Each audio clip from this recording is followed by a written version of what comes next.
প্রত্যেকটি রাতের পর একটি দিন আসে সূর্য উদয় হলে। এক একটি দিন আমাদের জীবনে অন্যরকম অনুভূতি আসে ঘুম থেকে উঠে। প্রত্যেক দিনের মতো ভগবানকে প্রণাম করে নতুন করে দিন শুরু করি। দৈনন্দিন জীবনে মেয়েদের সংসারের কাজ তো ফেলে রেখে দেওয়া হবে না, কারণ ধরো সংসারের কাজ বজায় রেখে তারপরে মেয়েকে রেডি করে দিয়ে আর পরেই তো আগে সকালে ঘুম থেকে উঠে গিয়ে তারপরে রেডি করে নিচ্ছি মেয়েকে।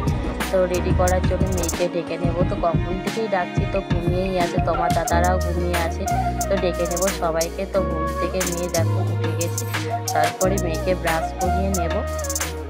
তো তোমার দাদাও উঠে গেছে, ব্রাশ করতে চলে গেছে। তো ততক্ষণ মেয়েকে আমি ব্রাশ করিয়ে নিচ্ছি।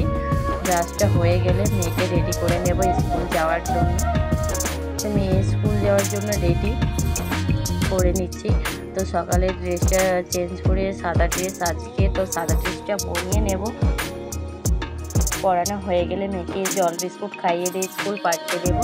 তো মেয়েকে রাখতে তোমার দাদা এখন যাচ্ছে, তারপরে আমি আনতে যাব।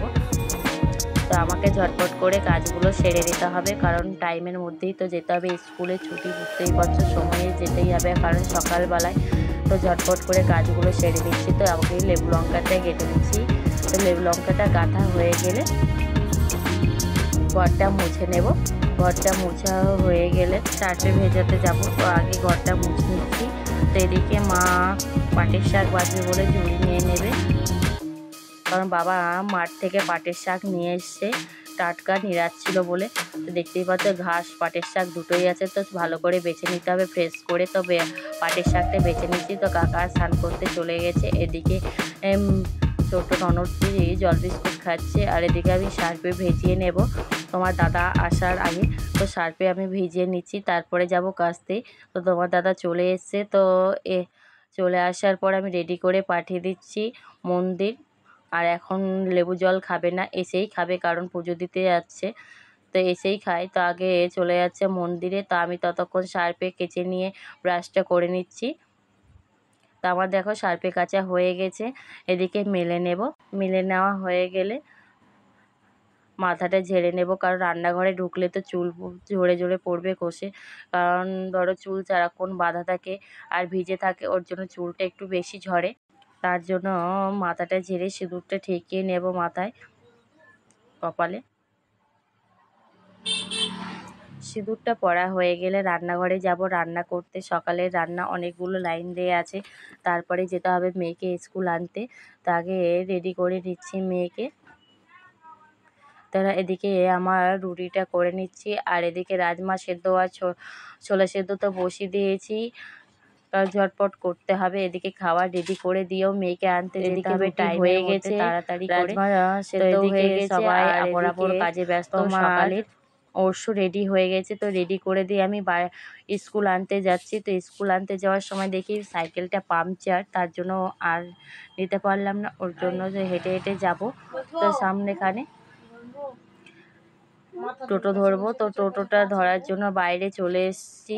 এই তো এদিকে টোটোটা একটু হেঁটে গিয়েই নিতে হলো, কারণ টোটো যে ঝটপট করে পাবো সেটাও না, তার জন্য দূর থেকে একটু একটা মোড়ে গিয়ে টোটোটা ধরতে হলো। তারপরে নামে কিছু দূরত্ব যেয়ে নেমে গিয়ে মেয়েকে স্কুলে চলে এসেছি নিতে, হাঁটতে হাঁটতে। তো এই মেয়েকে নিয়ে এখন চলে যাব বাড়ি। তারপর তো দুপুরের রান্না আছেই, খাওয়া দাওয়া করিয়ে মেয়েকে ড্রেস খুলিয়ে তারপরেই ধরো রান্না বান্না করতে শুরু করব দুপুরে। তো মেয়েকে নিয়ে টোটো পেয়ে গেছি, তো চেপে গিয়ে এখন বাড়ির দিকে যাচ্ছি। তো এদিকে দুপুরের রান্নার জন্য রেডি হয়ে গেছিলাম, তো এদিকে রান্না অর্ধেকটা হয়ে এসছে। তো এদিকে ডালটা নামিয়ে মাছটা দিয়ে দিলাম তেলের ওপর। তো মাছটাকে ভালো করে কষিয়ে রান্না করে নিচ্ছি, ঝোল হালকা গায়ে মাখা করব, কারণ মাছের বেশি ঝোল করব না, কারণ তোমার ডাল আছে, এদিকে শাক ডাল, তারপরে মোচার ঝাল, আর এদিকে সয়াবিন তোমার দাদার জন্য রান্না করতেই হয় আমাকে, আর এদিকে মাছ। আর চিকেন খাবে না, ওর জন্য ধরো মাছটা আলাদা করেছি। তো আমার রান্না বান্না হয়ে গিয়ে উনুনটা মুছে নেব, তার জন্য ঝাড়টা দিয়ে নিচ্ছি। বাসনগুলো কলপারে রেখে দিয়ে চলে আসবো, তা আগে মুছে নিয়ে তারপরে বাসনগুলো মাজবো। তাকে উনুনটা মুছে নিচ্ছি। তো গরম গরম হাতে তাপ প্রচণ্ড লাগছে মুছতে যেয়ে, তার জন্য ঝটপট করে মুছে নিয়ে দুধটা বসিয়ে দেব। দুধটা জাল হয়ে যাবে। এদিকে মেয়েকে টিউশনের জন্য রেডি করে দিয়েছি, এখন যাবে পড়তে।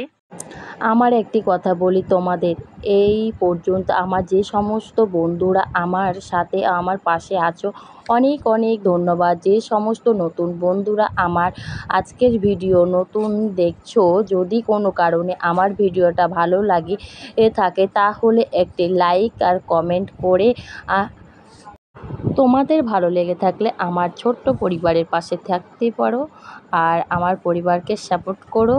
ভালো লাগলে অবশ্যই একটা লাইক কমেন্ট করে জানাও যে কেমন লেগেছে ভিডিওটা। তো ধন্যবাদ, সুস্থ থেকো, ভালো থেকো।